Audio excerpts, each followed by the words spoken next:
Good evening, ladies and gentlemen. Look at all those people that are watching. Hello, Mara. Hello, Fern. Hello, Terry. Hello to the Freemans. Hello, Joel. Hello, Rebecca. Hello, Susan. Look at this. Everyone wants to see you, Chana. You see, I don't get such attendance for my classes. I should have Chana on when I teach more often. So tonight we're going to be hearing from the Rebbetzin, conversations with the Rebbetzin. My job is only to help her to facilitate her talking, because my wife is very humble and a very unassuming, kind personality that doesn't like to, doesn't know how to just share her brilliance and wisdom with the world. You better be careful, otherwise I'm just going to walk away. So I am here in order to facilitate that conversation and to give her the chance to share her wisdom with us. Yeah. So good evening, ladies and gentlemen. I'm on our cold decaf coffee. Should have been caffeine. So the first question, really, if I was going to talk about whatever I wanted to talk about, we were talking about the community and all the wonderful things that my wife has been doing, the cheese babkas and the challahs and the classes and the Hebrew school. And that's what I want to talk about. But I know that everyone that's watching would rather hear all the juicy stuff, the personal stuff.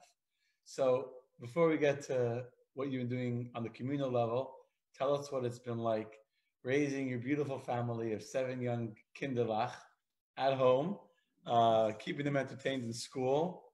And you should move back with that. Keeping them entertained in school. Keeping them entertained in school and all that. Tell us all about it. So, first of all, good to, I guess, see you all sort of through this. For some reason, I actually find going live on Facebook or not so much Zoom, but somewhere more than Facebook for some reason, just very intimidating. So I'm glad that Yankie's here to ask me questions, because on my own, I've never done a Facebook Live, and I don't plan on starting anytime soon. Something about it just, I don't know, I don't like it. But anyways, we're here. And yeah, so what is it like with our 7 lovely children at home? So thank God I feel like now that the school year is almost over. We actually finished school on June 17th, so we have another little bit of a time. But I feel like now that like the school year is almost over, we finally adjusted. And now, of course, we've adjusted to school. Everybody knows there's, their schedule and their IDs, and everyone has a designated space in the house where they, have all their books and have their, kind of little classroom for each one of the kids. And I think that's always how it works in life. As soon as you get the hang of something and things are working out, everything changes, right? So we have 2 more weeks of school, and some of the kids have adapted better than others. For some of the kids, it's like no big deal. They're learning online and they're, keeping up, and they're, following along, and I don't have to, kind of be on their head all the time. And some of the kids, it's really, really hard. It's very difficult for them to focus and to coordinate all their different papers that they need for the different classes, and just being able to focus and zone in and not kind of be distracted with their little sister. And one of my kids that loved to, like, anytime she hears Bracha crying, she feels that, I have to leave class and I have to go get her. I have to go take care of her, even though, I'm here obviously and she's supposed to be in class, but it's a great excuse to, to leave class and to do something other. Simi, every time that I'm home, Simi somehow is busy with something else. Yeah.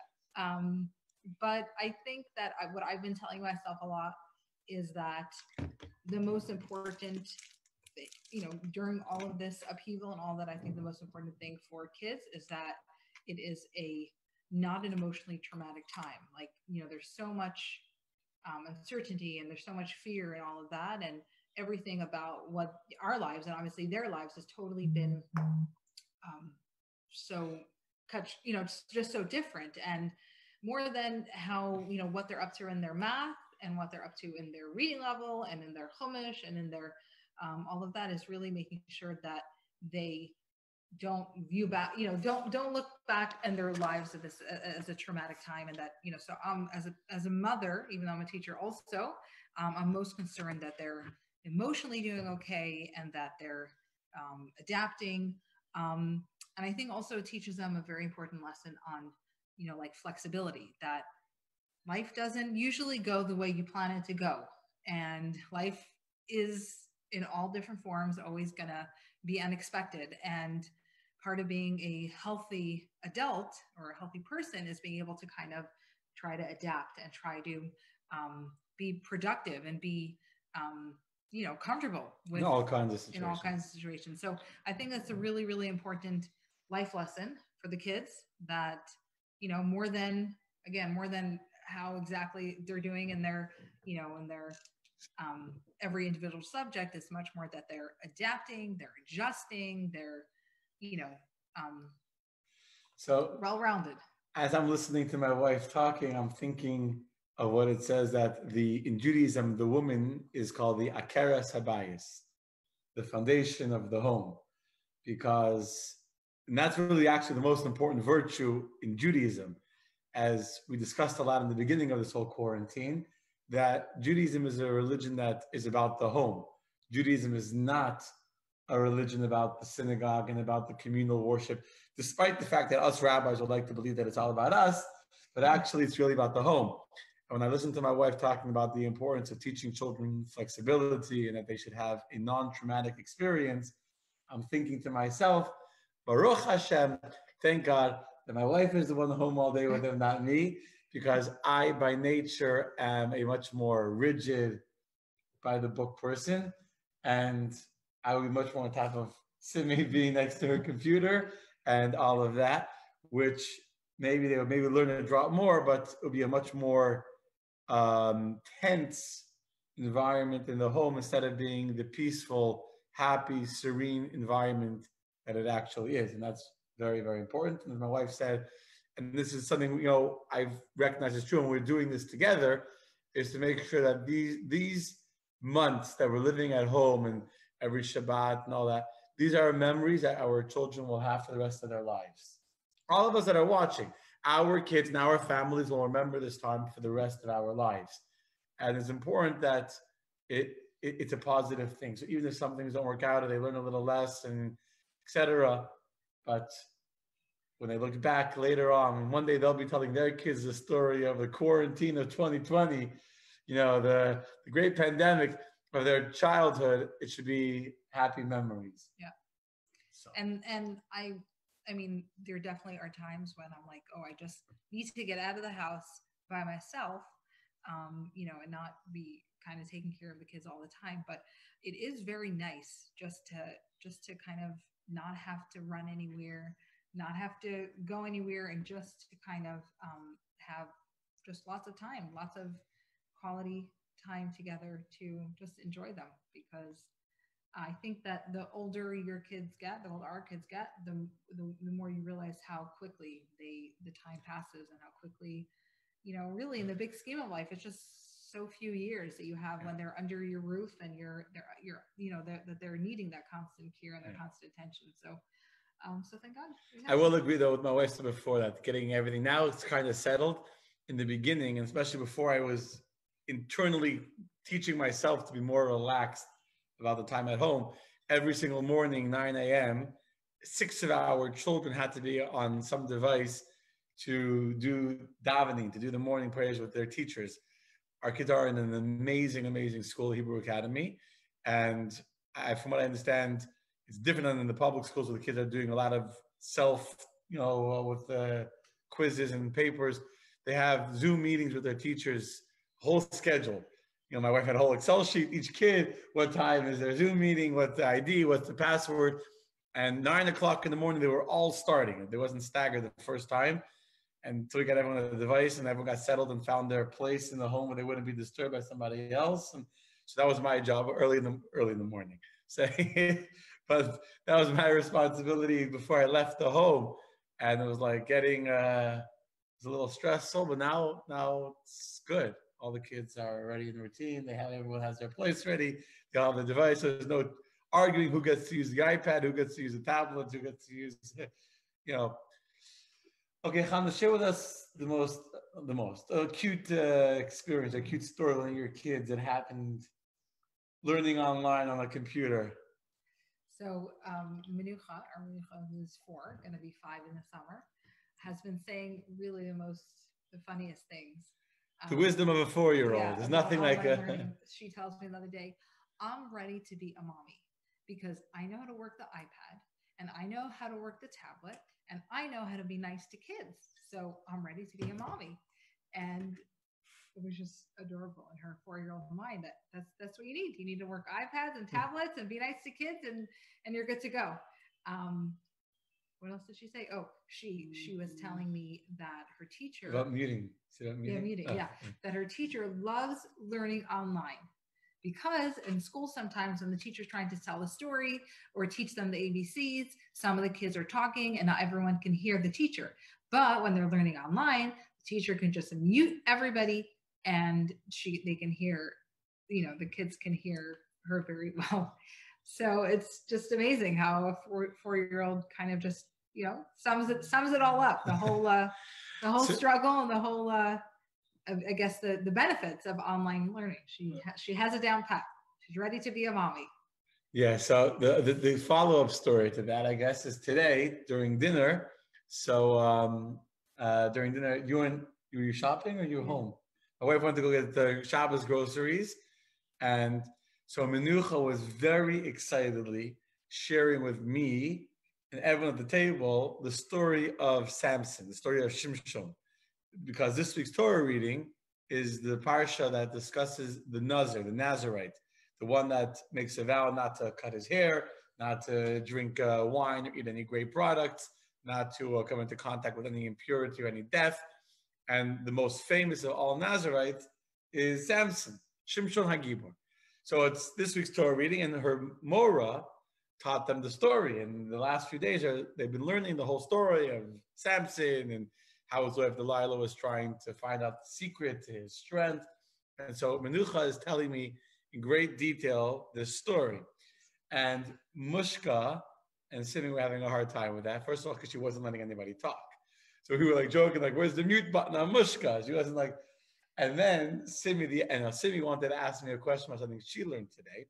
So my very creative Simi goes to the office and takes the home phone and calls me on my phone so I would answer her phone call.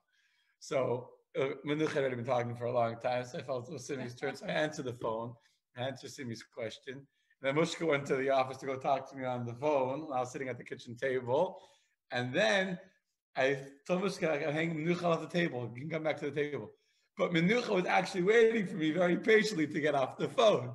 And so when Mushka comes back to the table, Menucha also comes back. So where was I holding in the story? That was tonight. I don't know, an hour and a half ago. Another beautiful thing is that, we always believed and always felt, thank God, that there's such a blessing to have a large family. With all the work and all the sleepless nights that it comes with, it's a huge blessing. And I keep on, looking at my kids and realizing that thank God they're never alone. They're never bored. There's always someone to play with or fight with, either or, depending on their mood and the time of day. But a lot of kids are really, very, very quiet, very lonely in their homes. Like some of my kids have friends that call them very, very frequently. I guess, they don't really have many, siblings to hang out with. But our kids, thank God, they are very busy. Again, either playing or fighting. Either one is entertaining. So, so keep them busy. As long as you don't need to watch them when they. Yes. Okay. Besides for learning, what else has been going on in the home the last few weeks, months? Besides for learning. So we've been we've been doing different things.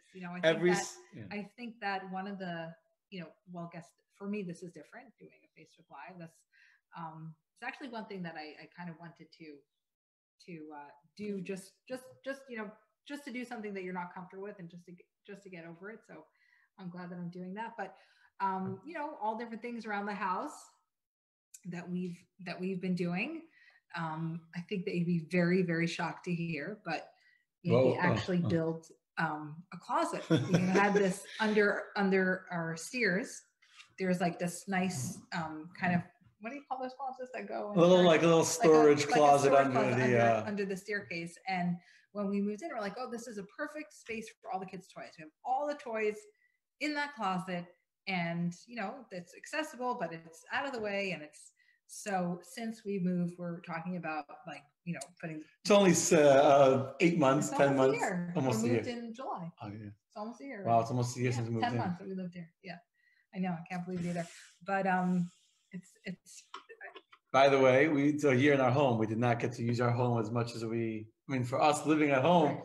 But having the guests and Pesach, having your family come, and we bought a big home primarily, and we have a very big family, but to have a lot of guests. And Pesach, Chana's family comes and Shabbat and hosting functions. Yeah. So like our donor appreciation event, Hanukkah was canceled because of the baby. Right. So we had a bracha. So we had Sukkot, and then after Sukkot, we had our baby came 3 months early. We weren't having Chana was in the hospital in the NICU, and then we had a baby at home, and then basically Corona came. Right. It was like yeah. So we really did not get the guest, but next year. We started gardening. So like every Sunday is like a family day. We're outside. I still go to learn every Sunday some Gemara, some Talmud, and then after that I come home and we go out and we do something. We dig in the dirt. We cut the closet is very impressive though. I actually I was texting with Rebecca earlier, and she's like, "Oh wow, who helped him?" And I said, "Me, I did." So to get not I didn't really do much. She held the stuff, but it's actually a beautiful, shelves for all the kids' toys. And I think they were so shocked this morning when they woke up. Yeah. We did it last night at 11, 12 o'clock when they were sleeping, and they came down this morning. They had all these shelves for the toys, and Shai is really excited. They have like their girl section of toys and the boy section of toys, and I've done a few things. There's lots to still do in the home. Like each project is like a month in my head, and then until it patched up, there was a hole in the kitchen, and then 3 trips to Home Depot. Yeah, but we got how it goes. Okay, let's talk about the question I got asked. First of all, to all of you that are watching, a lot of people that are saying hello, and I haven't really been following the Facebook Live. Perla's there. Just saw Perla. Yeah, Perla said hello, Lisa. Hello, Terry. Hello, Perla. Long time no see. If you're still watching, it's good to see you. Hello, Rita and Joanne. And you can't scroll further back, I guess. I'm on my phone in front of us. Anyway, the question that I get asked, probably the most frequently asked question I've gotten in the last 2 weeks. Anyone want to guess? The question I keep on getting asked, my wife was giving me a look. The question I've been asked so often is, how does Chana have time to make all those cheese babkas? Every week, we're not doing it this week, but every week for the last, was it 5 weeks or 6 weeks that we did it? 5 weeks, maybe? I think since Pesach. Before Pesach was crazy. We're not even going to talk about before Pesach. But since the week after Pesach, every single week, Chana has been making challah. Some weeks more than others. About 70 challahs every week that we've been giving out. People picking up. We've been delivering the 200 cheese babkas and ice cream cones and everything that we did before Shavuos. So the question is, how does Chana have time to do all of that? Chana. So here's the secret. Listen. There is no secret. I really believe, I guess, just in general, how we lead our lives, that if there's something that you feel should be done or needs to be done or is the right thing to do, then you do it, and Hashem helps you, really, because I don't think there's any other way really to explain it, that we believe that you do your part and Hashem helps, and he does the rest. And that's really it. I'm not, I know people think that I must be super organized. She is. I definitely Are we going to argue on Facebook if you had? I've definitely worked on it a lot to be more organized, because it's not something that comes naturally to me. I'm very just kind of on the spur of the moment kind of person. I don't plan my menus for the week, and I don't think the night before what I'm going to cook or make the next day. I'm just very kind of let's do this today. So I'm not a planner. So I definitely, I'm forced to be, and I'm forced to, work on my nature and be more organized, and to really, kind of plan things out in advance, and etc. I love Walmart delivery and Sam's Club pickup and all those things that help us save time. Now you're avoiding, and now you're talking about what? the fact that you have the ability to make all those loving challahs and cheese babkas and all the things you make for everybody. Well, it's really just because I care so much for our community, and I love all of you. And for me, it's a way to kind of feel like I'm contributing, and I am connected, and I can care for everybody, and to show my care for everybody. Despite being distant, right? Usually we're celebrate Yantiv together, and I love hosting all of you in our home. I really do. It's a joy for me to have our home filled with people and everybody sitting around and talking and having a good time. I absolutely really love that. I was blessed to be raised in such a home. Growing up, like if there was ever a Friday night that we didn't have guests, we were like really angry at my parents. Like, what do you mean? Like, what's Shabbos without guests? So I learned to love that. And for me, this is a way, an opportunity to continue that. Like I remember the first week, I think it was after Pesach was the first week we did it. And yes, it was a lot of hours standing in the kitchen, a lot of hours preparing and ordering and kneading, et cetera, et cetera.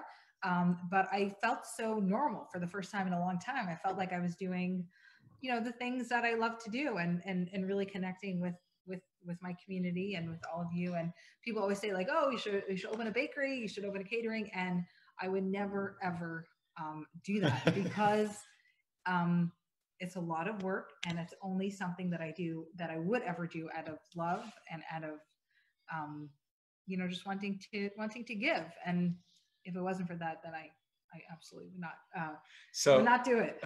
So I see a lot of comments here. First of all, you're beautiful. Oh, thank you. So Susan wants to know if the girls help you with making the challah. So the girls, the girls are my sous chefs, meaning they are allowed to do certain things. I don't want any of the kids actually touching any of the food, but I let them take things out of the garage or take things out of the fridge or line, the pans up on the counter, or a lot of the, cutting open the packages, a lot of the like little kind of assisting activities, I'd let them do. That because I only let them do that just because I don't want anybody's hands except for mine in anything.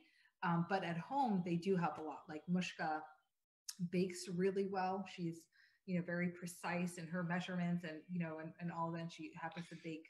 We train them very young. Yeah. Let's just say that. Yeah, and Simi also. Simi likes to cook, and they're very capable of helping and doing. And Solomon takes after me. But he's very, very helpful. He wants to, prepare things and organize things, and he loves the second the groceries come out. He's the first one out of the car. Like, I don't know, this new thing. I guess since quarantine, the kids are like excited when I drive up with groceries. So like, wow, they're so desperate. They're so desperate to get out of the home, even if it's just to go to the car. They're so desperate to get to the car, even if it's just to take groceries out of the car. Yeah. They feel like they got close to the car. It's like they haven't gone anywhere really. I see a lot of people saying, thanks for watching. I can't even say to everyone, but someone asked about making a donation. Claudio, thank you. Let's go to our website, mychabadcenter.org/donate. And Mara would love a cooking class of some Jewish meals. So Mara, you're fairly new to our beautiful community, but my wife does an amazing culinary club every month. And God willing, next Thursday night will be, is that the plan? Or confirm with your sisters? Can we go? I've been doing, okay, we're going to go public.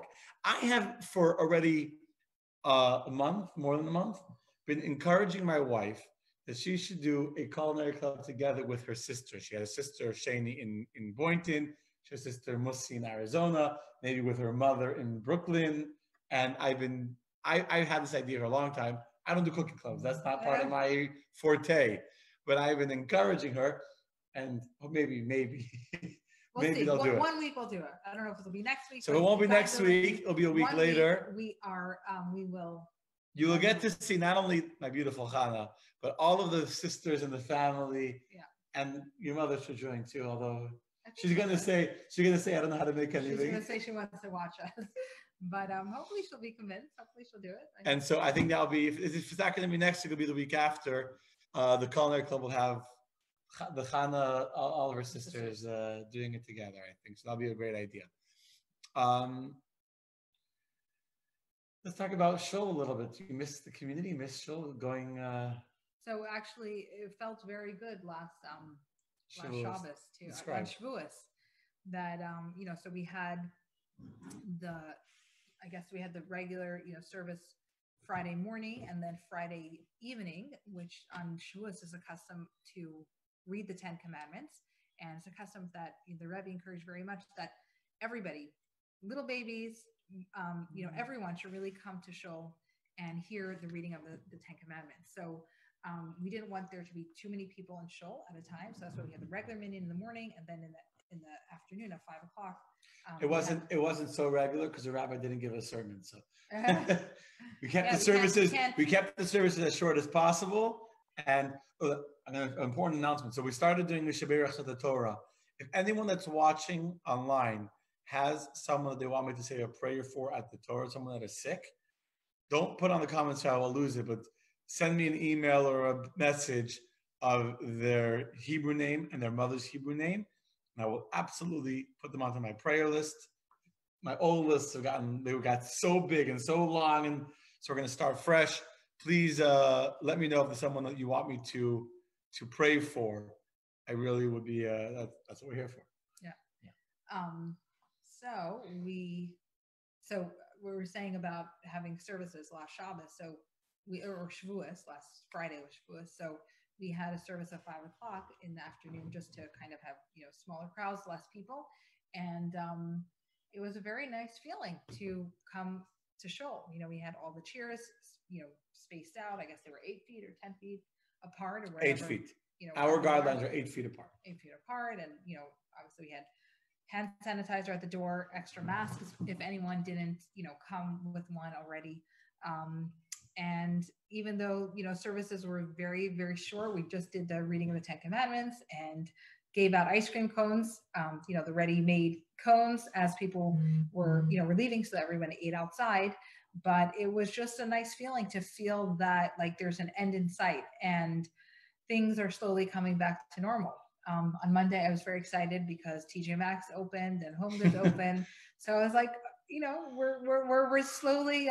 We got a rug that was on clearance from. Because of course we had to get something. Now that Home Goods and TJ Maxx is open, we had to find something that we needed. So it felt that things are improving. Thank God they are. And Mirza Hashem will only continue to have them improve and only go upwards without any setbacks.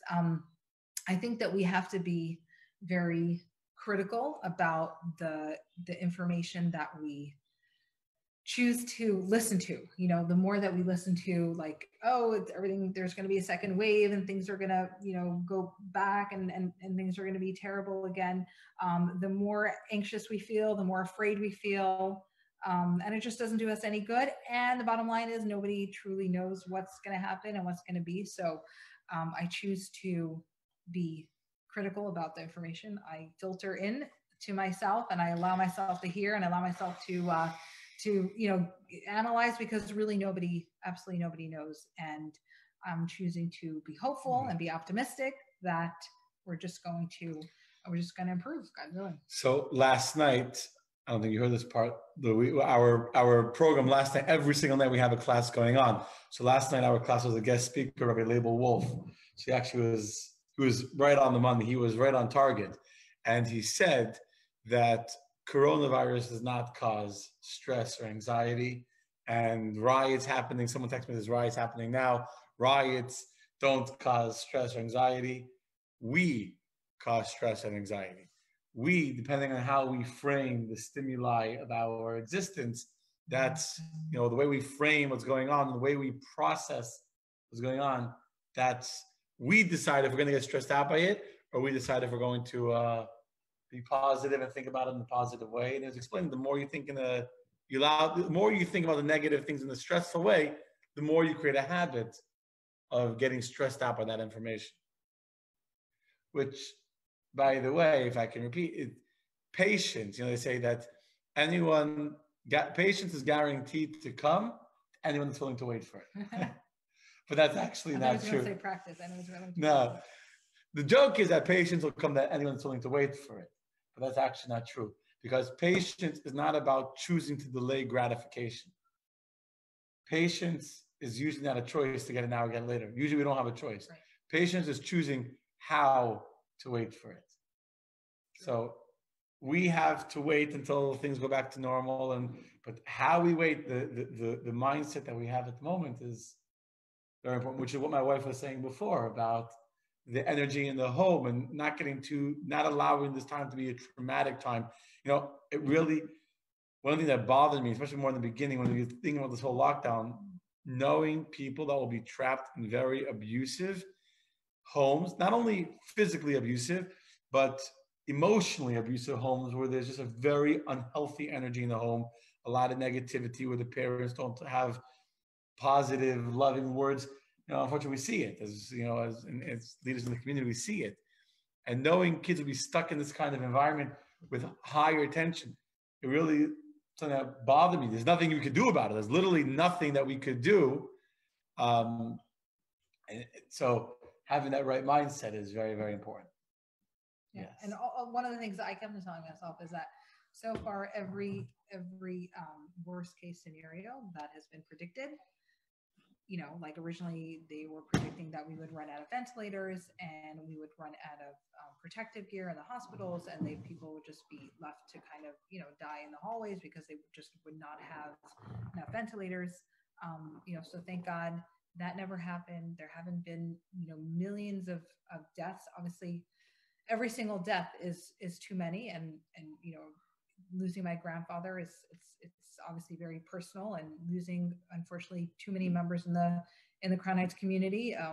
There's actually my aunt's father passed away. He was the rabbi in a shul in Crown Heights, and actually 5 members of that one shul, all elderly, all passed. So obviously the deaths are horrendous, but thank God not the numbers that were originally predicted. So all the worst case scenarios have never happened, and I'm hoping that moving forward there will be no more worst case scenario, and we'll be able to really kind of look back and talk about this time in history that we all experience. I mean, I'm sure obviously there will be a lot of long lasting implications of things that are going to change about the way we travel, the way our class, how many kids are in a class, and et cetera, like ready thinking about next year for Hebrew school and all that, and we're going to have smaller classes and have follow whatever guidelines are updated then, but there obviously will be long implications from this, but hopefully that will be it. So what do you think? This is off the cuff. You want to share your grandfather maybe? Or what do you think would be the biggest change coming in the future? I think the biggest change. So I just had a conversation about an hour ago. Someone else called me. They actually work in healthcare too. I see someone just posted that they're in healthcare. So a person is actually in the home healthcare business. And so we were talking a little bit. And he said, we were just talking that there's going to be so much change that, now people are going to be more afraid to put parents, et cetera, into assisted living facilities, to be much more of a market for home health care, et cetera. So I told him what I think, and I really think that people are going to have a more spiritually focused and a more spiritually sensitive set of priorities in life moving forward. I was telling him how we have more people watching tonight, all these people that are watching, all of you, and all the classes we're doing more classes and reaching more people and teaching more and sharing more now in quarantine than we would be doing if we were in normal, healthy times. And I think that there's a shift in priorities, and people have changed their what's important to them. They recognize that the trip they have planned, things are, and I think this is my own hunch, just like the Great Depression in 1929 changed the mindset of the generation that lived through it. And we know that generation, they were much more careful on how they spent money, and they always saved, and they never ever wanted to be in a situation where they didn't have the ability to take care of themselves. It changed them for the rest of their lives. Their spending habits, their many ways they behave. I think that might happen here as well. I hope. I mean, I think that people will value, their relationships more. Like we kind of thought or believed that, oh, we communicate, through text and WhatsApp and Facebook, and that we don't need that, human touch or the human interaction. I think this is really showing us how much we need each other as people, right? Like, thank God the majority of us are all home. We have what we need, and yet we're not okay because we're just deprived of that human connection, that human interaction, right? And I think that we'll value that more moving forward. We'll spend more time developing our relationships and our friendships and our, really just connecting with people and hearing how everyone's doing. I think that now, like in the public setting, like when you meet people, like people aren't as chatty as usual. I think everyone's kind of like, still scared and just rushing. I want to get my groceries. I want to go home, and I don't want to expose myself to any more germs than I need to. But I'm hoping that once that fear passes, we will spend more time just talking to each other, we've definitely been spending a lot more time with our neighbors, like we go outside and we see our neighbors and it's like, oh, how are you?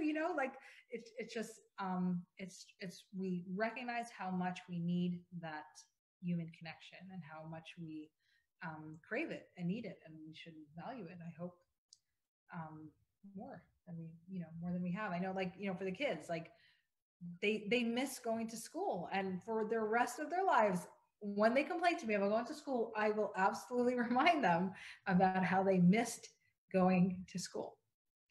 You don't have on record. You have to get videos of them on record saying that they missed that. Because they're going to tell you they never missed it. I don't think Simi ever said she misses school. Yeah, of course they do. They miss, yes, probably the thing that they miss most is the social aspect. But I think that they find it frustrating, like, we're getting a job. We're going to have a homework. We're going to have to get them on camera saying that they missed school. Okay. I'm going to use that as evidence against them. We'll get that. We'll get it. Also, like, it's just very unnatural,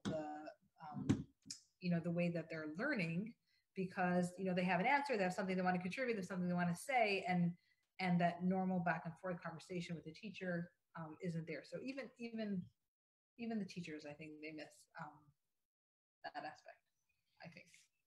Okay, so I was just thinking, we were talking about, Chana mentioned her grandfather a few minutes ago, and so he passed away. We didn't really do anything in the community. Okay, I'll let you. So when I sent out an email notification of death, my wife was like, that's it, just like a cold, impersonal email. So I want to share a personal reflection of Chana's grandfather that I have to all of the community. I want to share. So Chana's grandfather passed away 2 months ago? 2 months. 2 months ago. And he was usually, whenever we would go to New York for Shabbos or for an occasion, he was usually eating Friday night dinner or Shabbat. He was by my in-laws as well, because he knew all the grandkids were coming. Especially in the later years, it was very hard for him to walk. So he would just spend the whole Shabbos by my in-laws, one more person, and he would be there with all the grandkids and all that. And every Friday night that he was there, which was almost always, he spoke. My father-in-law speeches, and he would always speak. And every single time that he spoke, without fail, he would start off and probably again at the end, and maybe twice, he would thank his daughter-in-law, my mother-in-law, for the delicious Shabbat dinner. And he wouldn't just thank her. He would go on about their hospitality and how many people are sitting around the table and the delicious food. He spoke because he wasn't short on words, but it'll be a full minute or 2 minutes just to say thank you to the hostess, which was his daughter-in-law, for hosting them. And very often he would also thank my mother-in-law's mother, who was also there, like co-hosting. So it was a beautiful attribute to learn, to see that. Ms. Chaim, want to share one memory, one thought of your grandfather? So it was, I guess it was almost a month ago already. He passed away, Tess, right? Yeah. So there's a custom to 30 days after somebody passes away. It's called, we call it to have a shloshim. Really, shloshim means 30. So 30 days after a person passes away, it kind of concludes I guess, the second phase of mourning. The first phase of mourning is the original, week of Shiva, and then afterwards is the next is the Shloshim. So we actually had a Zoom with all my cousins, all my aunts and uncles, my father's siblings, and my grandfather's siblings, and it was beautiful just to see everybody, and everyone was sharing different memories. And one of the things that kind of everybody kept on saying is that he really, really always was happy. He always had a cheerful, upbeat, positive disposition. Even in very, very difficult times, he really kind of like accepted whatever it was that Hashem threw his way. He accepted it with just a smile on his face and a humility that that he had. My brother was sharing how he was driving him to the hospital when my grandmother had just a few minutes. It was really touch and go, and they knew that this was it, and time to say goodbye. And my brother went to pick him up to drive him, and he told my brother in Yiddish, "Kum, lemmer gain," like come, let's go, like just with a humility and acceptance of whatever Hashem had in mind or had in store for him, and always greeted everyone with a huge smile. And we'd walk in and be like Chanala, and call each of us, and just had so much, just he chose to be joyful, and he chose to have simchas chayim, a joy in life and a joy in living. It was a beautiful midah, beautiful. So that could kind of take us back to where we started. We were talking before about having a patience and framing the stimuli of our circumstances. There's a lot going on right now that could be very stress-inducing and worrisome. There's riots. There's protests happening in Coral Springs. I don't know what's happening. I haven't seen the news. I got a few text messages. There's coronavirus, and there's financial concerns. But as Chana was saying about her grandfather, he lived through difficult times. He came to America, a young man without parents, no money, and he really, they were poor, and they had very little. At his wedding, he didn't have his parents there, and to always have the joy and appreciation that wherever we are is because I am where God needs me to be. So this is a fundamental belief in Judaism in general, especially amongst Hasidim, called divine providence. Wherever we are, it's not just because we happen to be there, it's because God put us there for a specific reason. We are where we are because we need to be there. And so we are where we are now because God needs us to be where we are. Yep. And with who we are, with whom we are together, I should say. Yes. Any closing thoughts you want to share with your beautiful community? I very, very much look forward to seeing all of you. Really, really miss just sitting down, talking, communicating, sharing, like we always do. It's I think what I love most about our community, just kind of sharing our lives. And I'm very, very much looking forward to doing that very, very soon. We love you all. We miss you all. Stay safe, stay strong, and till tomorrow.